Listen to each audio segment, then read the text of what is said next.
بسم اللہ الرحمن الرحیم۔ میت کو دفن کرنے کے بعد قبر میں مردہ کی پہلی رات کو لیلۃ الدفن کہتے ہیں۔ یہ رات بہت ہی سخت مراحل سے بھری ہوتی ہے، بدکاروں کے لیے وحشت ناک جبکہ مومنوں کے لیے بہشت نما ہوتی ہے۔ آج ایک لمبی تفصیلی اور متفقہ حدیث پیش کریں گے جس میں قبر میں نیک اور بدکار انسانوں سے سوال و جواب اور میت کی قبر میں پہلی رات کا تفصیلی طور پر ہمارے پیارے نبی حضرت محمد مصطفیٰ صلی اللہ علیہ وآلہ وسلم نے ذکر فرمایا ہے۔ موت کے پہلے کچھ گھنٹے اور پہلے دن روح برزخ کے علاوہ اس مادی بدن کے ساتھ ساتھ رہتی ہے، کیونکہ دنیا میں روح کو اس مادی بدن سے انس و محبت تھی، اس لیے اب وہ اس بدن پر خاص توجہ رکھتی ہے اور اس کے ساتھ رشتہ اور رابطہ برقرار رکھنا چاہتی ہے۔ غسل اور دوسرے امور سر انجام دیتے وقت روح اس بدن کے ساتھ رہتی ہے اور اس مادی بدن کو دفن کرتے وقت روح خود کو قبر میں دیکھتی ہے۔ جو ہی میت کو قبر میں رکھا جاتا ہے اسی وقت قبر کی پہلی رات کا آغاز ہو جاتا ہے اور یہ بہت ہی سخت رات ہوتی ہے جسے میت تجربہ کرتی ہے اور اس سے کوئی چھٹکارا نہیں ہے۔ حضرت امام صادق کی روایت کو مد نظر رکھتے ہوئے مسلمانوں کی نظر میں قبر اور وہاں کے پیش آنے والے تمام احوال عالم برزخ ہیں۔ اس نظریے کے مطابق قبر میں داخل ہونا اور قبر کی پہلی رات موت کے آغاز سے ہی شروع ہو جاتی ہے اور بدن کے دفن ہونے سے کوئی تعلق نہیں ہے۔ اب جن لوگوں کے جسم دفن نہیں ہوتے یعنی آگ میں جل جاتے ہیں یا پانی میں غرق ہو جاتے ہیں تو پھر ان کی پہلی رات کیسے گزرے گی؟ اس بارے میں امام طبری بیان کرتے ہیں کہ حضرت امام حسن عسکری کے پاس ایک شخص آیا اور پوچھنے لگا کہ جو لوگ جل جاتے ہیں یا پھر پانی میں ڈوب کر مر جاتے ہیں تو ان کے جسم دفن نہیں کیے جا سکتے، تو پھر ان کی قبر کی رات کیسے ہوگی؟ آپ فرمانے لگے کہ مرنے کے بعد کی حالت کا نام قبر ہے، چاہے مرنے والا جل جائے یا پھر دریا میں غرق ہو جائے، کوئی شیر وغیرہ نگل جائے، اس قبر کی کیفیت، عذاب و انعام کی کیفیت ہمیں نہیں بتائی گئی ہے، بس جس قدر ہمیں بتایا گیا ہے۔ اس لیے قبر کی نعمتیں یا تکلیفیں کیسے ملیں گی اس کے بارے میں سوال کرنا بے سود ہے۔ سمجھنے کے لیے اتنا کافی ہے کہ رات میں جب ہم خواب دیکھتے ہیں تو اس میں ہم کہیں جا رہے ہیں یا کسی سے بات چیت کر رہے ہیں تو جسم ہمارا ہمارے بستر پر ہوتا ہے اور روح کا تعلق ٹہلنے یا کسی سے بات چیت کرنے سے ہوتا ہے۔ اسی طرح روح جو علیین میں چلی جاتی ہے اور جسم قبر میں رہتا ہے تو ان دونوں کا لگاؤ اسی خواب کی طرح ہوتا ہے۔ جسم کہاں ہوتا ہے وہ اللہ ہی کو معلوم ہے۔ اب بات کرتے ہیں قبر کی پہلی رات کیسی ہوگی۔ حضرت برا بن عازب رضی اللہ تعالیٰ عنہ بیان کرتے ہیں کہ ہم حضور پاک صلی اللہ علیہ وآلہ وسلم کے ساتھ ایک انصاری کے جنازے میں شریک ہوئے۔ ہم جب قبرستان پہنچے تو لحد تیار ہو رہی تھی کہ ہم حضور اقدس صلی اللہ علیہ وآلہ وسلم کے پاس بیٹھ گئے جو کہ میت کے سرہانے بیٹھے ہوئے تھے۔ ہم نے دیکھا کہ آپ صلی اللہ علیہ وآلہ وسلم کبھی آسمان کی طرف دیکھتے ہیں اور کبھی لحد کے اندر دیکھتے جو کہ تیار ہو رہی تھی۔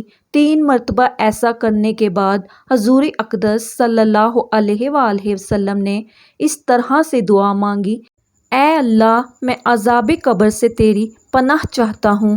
پھر آپ صلی اللہ علیہ وآلہ وسلم نے ارشاد فرمایا: بندہ مومن جب دنیا کی طرف سے رابطہ توڑ کے آخرت کی طرف متوجہ ہوتا ہے، یعنی جب اس کی موت کا وقت آتا ہے تو سورج کی طرح چمکتے دھمکتے سفید چہروں والے فرشتے جنتی خوشبودار جنتی کفن لے کر اس کے پاس آتے ہیں۔ حتیٰ کہ وہ حد نظر تک اس کے سامنے بیٹھ جاتے ہیں۔ پھر ملک الموت تشریف لاتے ہیں، حتیٰ کہ وہ اس کے سر کے پاس بیٹھ جاتے ہیں اور کہتے ہیں پاکیزہ روح، اللہ کی مغفرت اور اس کی رضامندی کی طرف چل۔ وہ روح ایسے نکلتی ہے جیسے مشکیزے سے پانی کا قطرہ بالکل غیر محسوس طریقے سے اس کی روح نکال لی جاتی ہے، اور جب ملک الموت اس کی روح نکالتے ہیں تو باقی فرشتے اسے آنکھ جھپکنے کے برابر بھی اسے ملک الموت کے پاس نہیں رہنے دیتے، بلکہ اسے فوراً اس کے کفن اور اس خوشبو میں لپیٹ دیتے ہیں جو جنت سے لائی ہوتی ہے۔ پھر اس کی روح کو لے کر بلند ہوتے ہیں اور فرشتوں کی جس جماعت کے پاس سے وہ گزرتے ہیں تو فرشتے پوچھتے ہیں کہ یہ کیسی خوشبو ہے، تو وہ اس کے دنیا کے ناموں میں سے بہترین نام لے کر بتاتے ہیں کہ یہ فلاں بن فلاں کی روح ہے، حتیٰ کہ وہ اسے آسمان پر لے جاتے ہیں اور اس کے لیے دروازے کھولنے کی اجازت طلب کرتے ہیں، تو آسمانوں کے جو دروازے ہیں اس کے لیے کھول دیے جاتے ہیں۔ پھر ہر آسمان کے مقرب فرشتے اگلے آسمان تک اس کی روح کو عزت و احترام کے ساتھ لے کر جاتے ہیں، حتیٰ کہ اسے 7ویں آسمان تک پہنچا دیا جاتا ہے، تو اللہ تعالیٰ فرماتا ہے میرے بندے کا نامہ اعمال علیین میں لکھ دو۔ علیین اور سجین یہ 2 مقامات ہیں۔ ایمان والوں کی روحیں جو ہیں علیین میں ان کا نامہ اعمال لکھا جاتا ہے، اور جو منافقین ہیں، مجرم ہیں، سجین میں لکھا جاتا ہے۔ سورۃ المطففین سورت نمبر 83 ہے، پارہ نمبر 30 کے اندر، اور اسے واپس دنیا کے طرف لے جاؤ کہ میں نے انہیں اسی دنیا میں پیدا کیا اور اسی میں انہیں لوٹا دوں گا اور پھر دوبارہ اسی سے نکالوں گا۔ پھر اس کی روح اس کے جسم کی طرف لوٹا دی جاتی ہے، لیکن یہ لوٹنا دنیا کا لوٹنا نہیں ہوگا، یعنی وہ لوٹنے کے بعد یہ بات نہیں ہے کہ قبر میں بیٹھ جائے گا، ہمیں نظر آئے گا، یہ سب کچھ برزخی معاملات ہوں گے۔ آیت نمبر 42 کے تحت کہ نیند کی حالت میں بھی انسان کی روح قبض ہوتی ہے، لیکن اس کو چٹکی کاٹے تو وہ جاگ اٹھتا ہے۔ روح کا تعلق بھی اسی طرح ہے، اس حالت میں بالکل اس طریقے سے یہ مختلف لائف ہیں۔ برزخ کی 2 فرشتے اس کے پاس آتے ہیں جو اس کی قبر میں اسے بٹھا کر پہلا سوال کرتے ہیں تیرا رب کون ہے؟ من ربو کا؟ وہ کہتا ہے ربی اللہ، میرا رب اللہ ہے۔ دوسرا سوال پوچھتے ہیں تیرا دین کیا ہے؟ من دینو کا؟ تیرا دین کیا ہے؟ وہ کہتا ہے کہ میرا دین اسلام ہے۔ پھر پوچھتے ہیں کہ وہ آدمی جو تم میں مبعوث کیے گئے وہ کون ہے؟ تو وہ کہتا ہے وہ اللہ کے رسول محمد مصطفیٰ صلی اللہ علیہ وآلہ وسلم ہے۔ اب جب وہ تینوں سوال کے جواب دیتا ہے تو فرشتے چوتھا سوال اس سے پوچھتے ہیں تمہیں کیسے پتہ چلا ان 3 سوالوں کے جواب تمہیں کیسے آئے؟ وہ کہتا ہے میں نے اللہ کی کتاب پڑھی تھی، میں اس کتاب پر ایمان لایا اور میں نے اس کے حق میں ہونے کی تصدیق کی۔ پھر آسمان سے آواز آتی ہے میرے بندے نے سچ کہا، اس کے لیے جنتی بچھونا بچھا دو، اسے جنتی لباس پہنا دو اور اس کے لیے جنت کی طرف سے دروازہ کھول دو۔ قبر اندر سے ہی جنت کی طرف سے دروازہ کھول دیا جاتا ہے، وہاں اسے ہوا کے جھونکے اور خوشبو بھی آتی ہوگی اور حد نظر اس کی قبر کو کشادہ کر دیا جائے گا۔ خوبصورت چہرے، خوبصورت لباس اور بہترین خوشبو والا ایک شخص اس کے پاس قبر میں آئے گا اور کہے گا اس چیز سے خوش ہو جا جو چیز تجھے خوش کر دے، یہ وہ دن ہے جس کا تجھ سے وعدہ کیا جاتا تھا۔ وہ شخص پوچھے گا کہ اے شخص تو کون ہے؟ تیرا چہرہ بلائی لانے والا چہرہ ہے۔ وہ جواب دے گا میں تیرا عمل صالحہ ہوں، یعنی نیک اعمال۔ ایک خوبصورت شخص کی شکل میں اس کی قبر میں آئے گا تو پھر وہ شخص کہے گا اے اللہ میرے رب جلدی کر، فوراً قیامت قائم فرما دے، حتیٰ کہ میں اپنے اہل و عیال کی طرف چلا جاؤں، یعنی مومن کہے گا اے اللہ جلدی قیامت آئے، مجھے میرے اعمال کا بدلہ ملے، مجھ سے انتظار نہیں ہوتا، فوراً قیامت آ جائے۔ جب کافر و مجرم اور بدکار مسلمان شخص دنیا سے جاتا ہے تو آپ صلی اللہ علیہ وآلہ وسلم نے فرمایا سیاہ چہروں والے فرشتے نازل ہو کر تحت نگاہ اس کے پاس بیٹھ جاتے ہیں۔ پھر موت کا فرشتہ کہتا ہے کہ اے خبیث روح، چل اب اللہ کے غضب اور ناراضگی کی طرف۔ یہ سن کر روح چھپنے کی کوشش کرتی ہے اور پورے جسم میں پھیل جاتی ہے تو وہ ملک الموت اس طرح اسے کھینچتا ہے جیسے لوہے کی سلاخ کو گیلے خون میں سے کھینچا جاتا ہے۔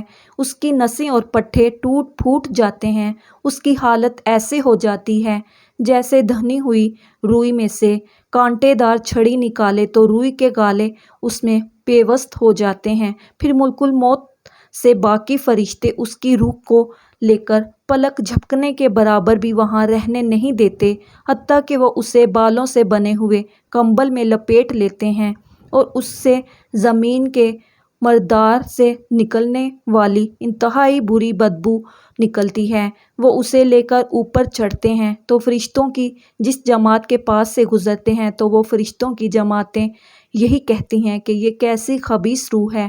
وہ کہتے ہیں فلاں بن فلاں کی روح ہے، اور وہ اس کا دنیا کا انتہائی قیبہ نام لے کر بتاتے ہیں، حتیٰ کہ اسے آسمانی دنیا تک لے جایا جاتا ہے۔ اس کے لیے دروازے کھولنے کے لیے درخواست کی جاتی ہے تو آسمان کے دروازے اس کے لیے نہیں کھولے جاتے۔ پھر رسول اللہ صلی اللہ علیہ وآلہ وسلم نے سورۃ الاعراف کی آیت نمبر 40 پڑھی کہ ان کے لیے آسمانوں کے دروازے نہیں کھولے جائیں گے، وہ جنت میں داخل بھی نہیں ہوں گے حتیٰ کہ اونٹ سوئی کے سوراخ سے گزر جائے۔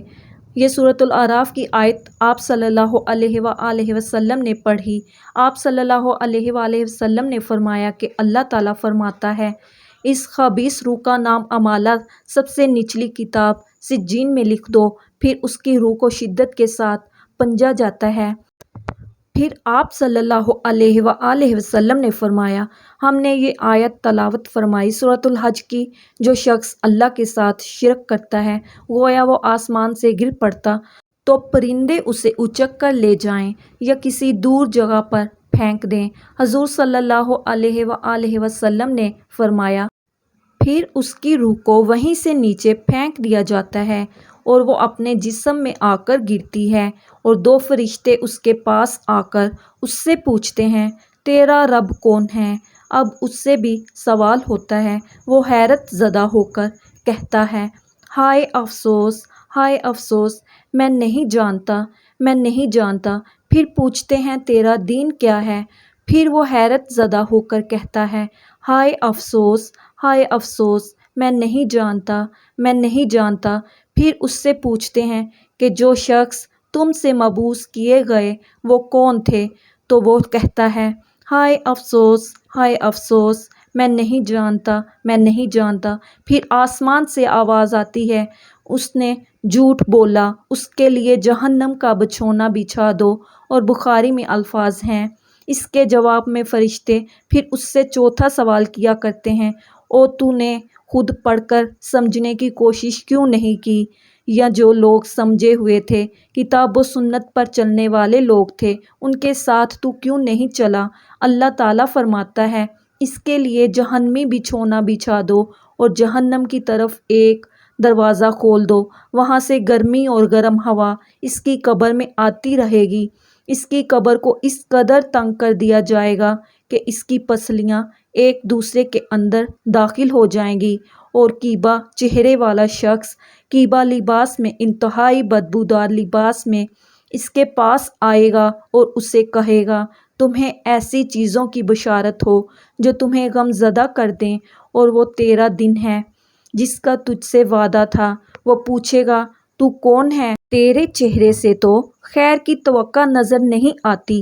وہ جواب دے گا میں تیرا خبیث عمل ہوں جو تو دنیا میں کیا کرتا تھا۔